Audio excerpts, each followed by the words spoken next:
everyone, welcome back to another episode of Awkward Conversations. I'm Jodie Sweetin, and today we are talking about the signs of drug use and what to do if you discover that your child is using drugs or has started abusing substances. It can be a really, really scary time. It can feel really overwhelming. It can feel really frightening. But just remember, it's not going to go away. You can't ignore it, and the sooner you deal with it, the better.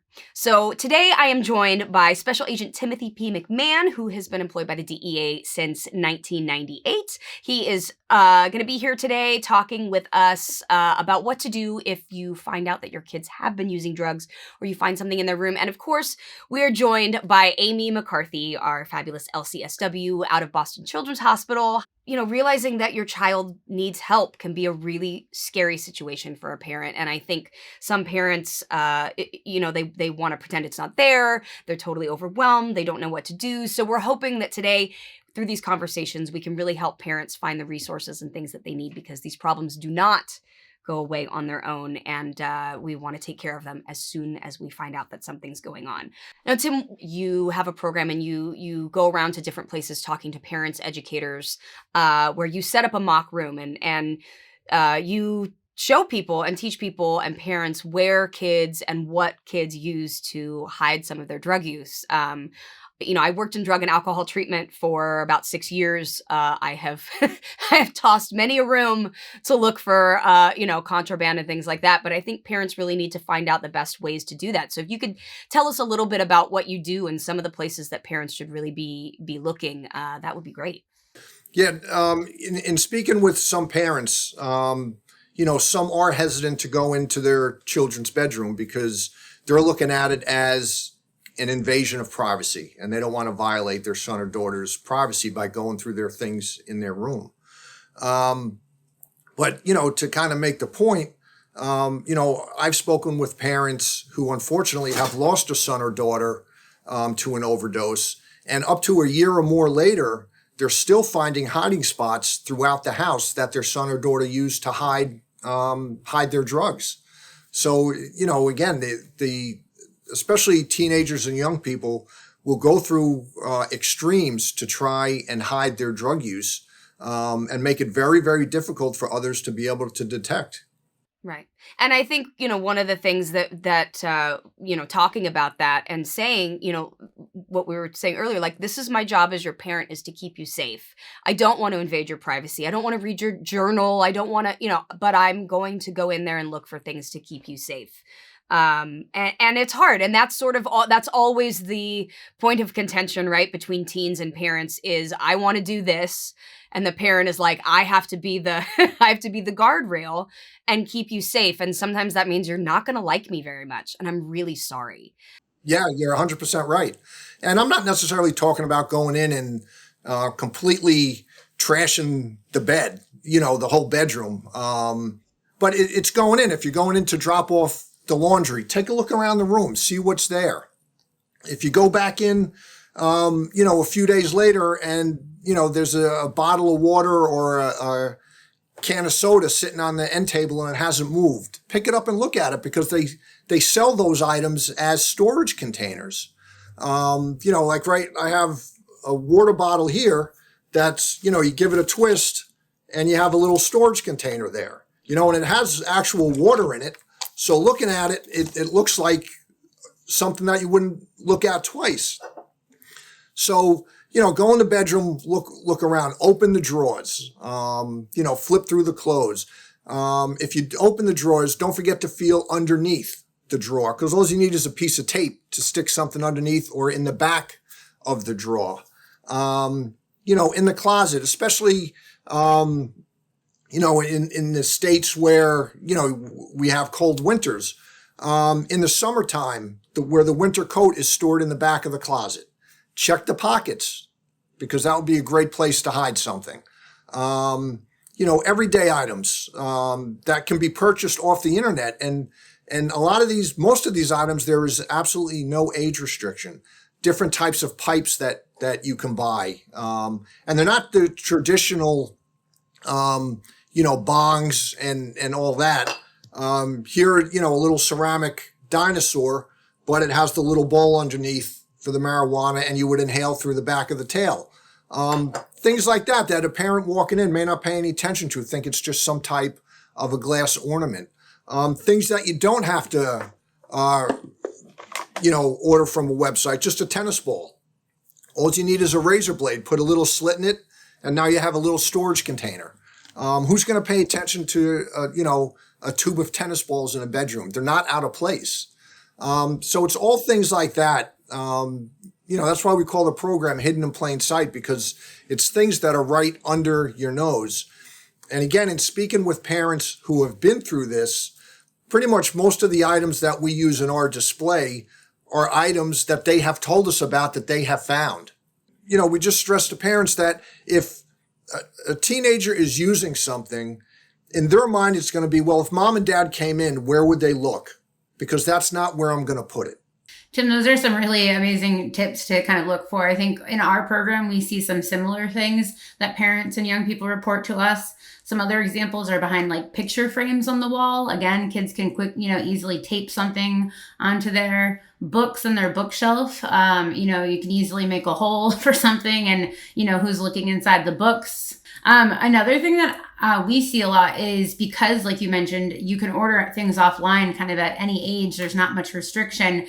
Is kids having like their own separate Amazon account or their account online. And now you can follow kind of like the, delivery truck from house to house. So they might not even get it delivered to their house. It's the next door neighbor who they know is on vacation or the house that's for sale. And so just being mindful of, are you seeing like random Amazon boxes or, just kind of being mindful of like, why are they going across the street? And even for kids, just knowing that their parent is going to be potentially looking through their stuff and looking through their room to keep them safe, I feel like can help kids, have that ability to say no when the peer pressure comes, like, oh, my mom searches my room. I can't do that. Like, I'm not going to bring it home. Just knowing that your family is involved and that your parents are there trying to be that safety net for you, I think can really help kids, avoid substance use in the first place. And I know, Amy, you and I have talked about this before, even last season. Yeah, I think, for those who are worried about that invasion of privacy, being able to kind of put it out there and, so your child's aware, like, this will be happening, helps kind of restore some of that trust. They're not kind of taken off guard. The other side to that, of course, though, is that they might not be taken off guard as much. And so they may also find other hiding spaces for some of these things. And so you need to be kind of, aware of that. And so that's why I think also expanding, I'm also, as a parent going to be looking in your backpack. I'm going to be checking your winter coat. I'm going to be checking your car, your glove compartment, somewhat regularly. And so it's less about the power and control of like you just being able to go in their room because you can. And then more just like what we've all said here, it's more about, limits are love. I care about you. This is my job as a parent. I wouldn't be serving you. I wouldn't be supporting you in the way that you deserve if I wasn't doing these things, actually, which again might be hard to understand, but is the cold, hard truth. Right. Well, it's hard for kids to understand when their parents are acting in their best interest and it's ruining their fun, their friends, their, and that's the hardest job of parenting is sometimes being the person that they don't really like. Now, you brought up something, Amy, that chances are if, you have these suspicions and if you're doing room searches or you're looking through things and you do find something, where do we go from there? What happens at that moment? I know that moment when a parent finds, some sort of substance in their child's room can be terrifying. It's overwhelming. You in that moment probably feel like you failed. I think one of the important things too to talk about is that people of any age, gender identity, economic status, addiction touches everyone's lives. And I think the more we realize that and the more we can get away from the stigma of somehow it being a personal failure or that we vilify those people, I think can be really helpful too. Yeah, the hardest part sometimes is, finding that first, set of substances or instances that your child has been using substances. And so, taking a step back if you need to, if you feel like the emotions and the anger and the fear are kind of rising, taking that step back, taking a breath, making a plan, I think is the first thing I would advise parents to do. The second thing is I would approach that conversation with as much love and kind of empathy as you can and trying to, again, separate those feelings of fear and anger. when I talk to young people about their substance use, I often start with kind of, acknowledging like, I get why people might use substances. And my desire here is to understand why you might be using substances. And so being able to kind of put it out there, not, nobody should use drugs, drugs are bad, those types of things actually tend to kind of isolate, kids from the conversation more. And so being able to say like, I get that there might be some reasons that you're using these substances, and I'd like to understand those reasons more. And also, I also still can't permit you to be using substances. And so we need to make a plan about how, we get to a place where there is abstinence or there is no substance use. And so, at that point, I think being able to provide education, I think actually even in thinking about providing education, asking them like, well, what do you know about some of these substances? And allowing them to kind of take the lead on the conversation. Because again, like, as we all know from being kids and teens, being lectured just, doesn't feel very good. And it often kind of shuts us down, ultimately. And so the more that you can kind of ask open-ended questions and put them in the driver's seat to kind of, and again, open-ended questions, not like, explain to me like what's going on here, what you've done wrong. But like, I'm coming from a place of wanting to understand what's going on, and needing to understand what's going on. And that doesn't mean that I'm going to respond with anger or upset or frustration initially. There may be some consequences to this kind of ultimately, but let's first take some time to understand the situation at hand. And then from there, being able to, again, reach out to your resources, that you have available, whether that be your child's school, a coalition, that works to prevent substance use in your community, your child's pediatrician. There's programs like the ones I work for at Boston Children's Hospital called the Adolescent Substance Use and Addiction Program, or ASAP, where a team of doctors and nurse practitioners and psychiatrists and social workers come together to kind of evaluate and assess, what's the severity here, and be able to offer recommendations and support. And there are programs like that all over the country. I know we've mentioned this, a couple of times already, but there's that SAMHSA locator tool that we'll put in the show notes here, where you can also find some of those programs closer to home. Great. Thank you so much. And what I hear both Tim and Amy saying is that when you have these conversations, we have to start the conversations early. And this is what we've talked about. Start the conversations about substance use, and building those bonds and building that open line of communication. And I think, for parents, don't take it personally. I think that's one of the biggest things, as a parent, that I've had to learn is don't take it personally. This isn't necessarily directed at you. This is something that your kid is going through, and coming at them like you guys have talked about with understanding and compassion and consequences and a firm boundary is going to get you, I think, a lot further in these conversations than yelling and screaming and taking everything away. I'm sure, Tim, for you hear a lot of parents when they find these items. I mean, I can't imagine, the shock and it's terrifying. When, you open the tennis ball and there's 20 pills, Right.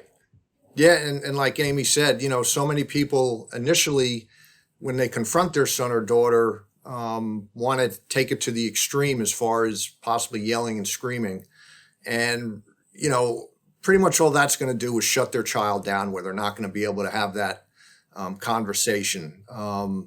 So it is very important to kind of take a step back, gather your thoughts, and then sit down and have that back and forth conversation to find out why are they using whatever the substance is. And as a parent, you don't want to think about your son or daughter using some type of substance. When I go over that with the groups that I speak to, I say, listen, everything I'm talking to you about, you can be doing at home, and your son or daughter could still use some substance. But the main thing is to know that you did everything that you could do. And then ultimately, that child made that decision. But once that happens, okay, now let's deal with it. Let's figure out how we can stop it and how to get the help that's needed to move forward. One of the most important things is really, as that moment happens, taking advantage of the opportunity right then and there. I know we've all heard stories of, kids that have, maybe their parents found something close to graduation and their parents just wanted to get through and let them have fun and do whatever that they could to, enjoy their and celebrate their graduation. And then they wind up ODing on grad night. This is when you find these substances, it's not the time. Yes, you need to take a step back and figure it out, but you got to address the situation, as quickly as possible, because the situation will only get worse. And with each time that they use or engage in substance abuse, it can only lead to that much more danger. And these counterfeit pills and things like that are really scary, and being able to talk to our kids openly and honestly and say, look, this is different. It's different this time. One pill can kill. And, again, 25 is kind of that magic age that if we can get kids to the point of not using substances and abusing substances by the age of 25, that's kind of the magic number, right, Amy? That brain development is sort of solidifying, and they have a much less likely chance of developing addiction problems in the future. Yeah, I would say that that's one of the biggest things that we emphasize with the young people that we work with and their families is that 25 number. And everybody's brain still develops differently. So, it's not an exact science, but the closer you get to that age with the least amount of substances being introduced to your brain, the better off that you're going to be. And kind of on the flip side of that, like we've talked about already,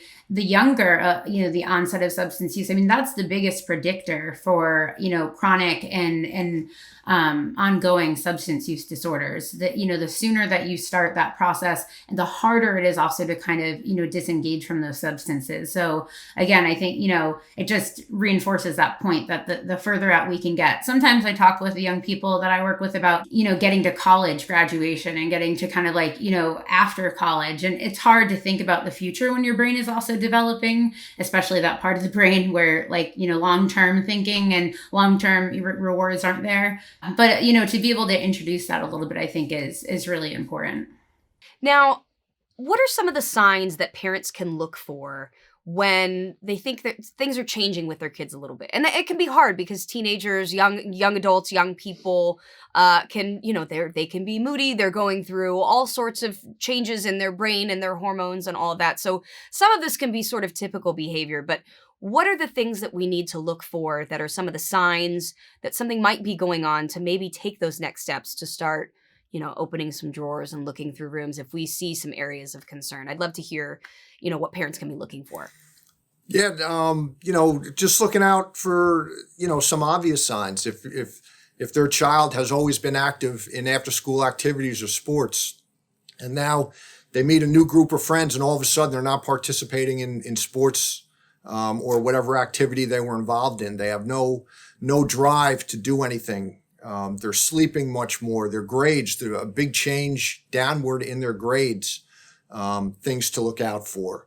Maybe getting into some type of confrontations in school. Confrontations back and forth with mom and dad or their siblings over really nothing.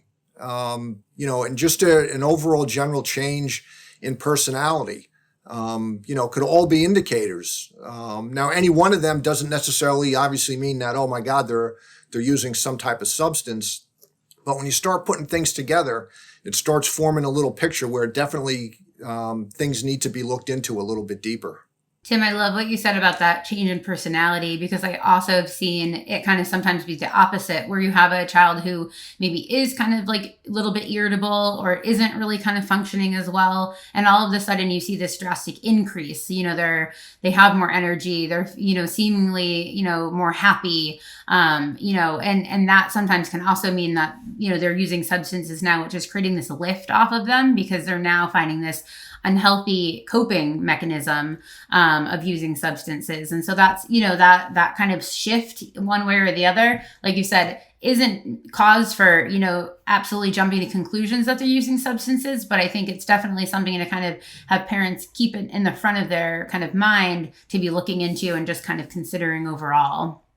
And so many of those signs are also some of the signs of depression, anxiety, stress, things that can lead to substance abuse if that's not happening already. So, if you see those signs and things going on, they may not be to the point of using substances yet, but they could be going through some depression and still need mental health services, some therapy, things like that, so that they don't turn to substances to try and deal with some of those feelings and problems. So I think as soon as parents see signs of their kids really changing behavior, things are just not what they were, it should be a red flag to get them some help, to get them someone to talk to, because you might be able to intervene before they actually get to the point of using substances. So something else that we see also is kids either having more money than like they're accustomed to, or without cause, that they're not working, or even if they are working. And that doesn't mean that you see them with copious amounts of cash kind of lying around. It might be, they're going out to dinner with a friend, they're going to movies, but like they're not asking you for money all of a sudden. That could mean that, that they're either trading kind of substances for kind of like cash as a commodity, or it could be that they might even be involved in kind of dealing substances. And so now they're, having a cash flow. Or of course, if they're now asking you for money much more often, and it doesn't kind of make sense, what they're asking you for, then that's kind of cause for concern. And we often advise families to be very mindful about monitoring, money and kind of cash flow, debit cards, bank accounts, Venmo, Cash App. There's so many ways now to kind of exchange money, and it's important to stay on top of all those different types of ways to monitor how is the money kind of coming and going when it comes to your child. Yeah, and even just noticing on the opposite side of that, as the parent, noticing your money missing, $10 here, $20 here missing, and other valuables from within the house that you notice aren't there anymore. Could definitely be signs. Absolutely. Yeah. Siblings who are saying like, my birthday money has disappeared, things like that too. Wonderful point, Tim. Well, I want to thank you so much, Tim and Amy, for joining me in this conversation today. We talked a lot about the signs of possible substance abuse, and by no means is this an exhaustive list of everything that may be going on with your particular child. But the most important thing that we know and that we keep coming back to, especially in this series, is that knowing your child, having a relationship, having that bond with your child is really one of the most important ways that you can prevent substance use. And if they are getting involved in substance use, knowing and having that relationship with your child is the one thing that can really help intervene. So, again, we listen, we talk, and we try to have these awkward conversations as best as possible. But Tim, Amy, thank you so much for joining us today. Thank you for the opportunity. Absolutely. My pleasure. Thanks. Coming up on the next episode of Awkward Conversations. Today, we are talking about how you can make a difference. Yes, you, just one person can make a difference in the community. Within that parent toolkit, you can see lots of great resources for how we talk about opioid misuse, some facts and myths around it. And you have that flyer that's available on the website, and it's a very simple thing to download, print off, and drop off. And it has all the information you want on it, and it's a fantastic resource. And the Elks Kids Zone was our first venture. It's a wonderful website that includes articles for kids. We talk about bullying, we talk about cyberbullying. Make sure to check out getsmartabouttrugs.com. Parents, caregivers, you can find so many resources of great information there about how to talk to your kids and make these conversations a little less awkward. A huge thank you to the Elks DAP, which is the largest all-volunteer nationwide drug awareness program, and also a huge thanks to the DEA for their outreach program and for making this possible. The views, information, or opinions expressed during the Awkward Conversation series are solely those of the individuals, speakers, commentators, experts, and/or hosts involved, and do not necessarily reflect nor represent those of the production, associates, or broadcaster, or any of its employees. Production is not responsible and does not verify for accuracy any of the information contained in the series available for viewing. The primary purpose of this series is to educate and inform. This series does not constitute medical or other professional advice or services. This series is available for private, non-commercial use only. The production, broadcaster, or its channel cannot be held accountable for all or any views expressed during this program.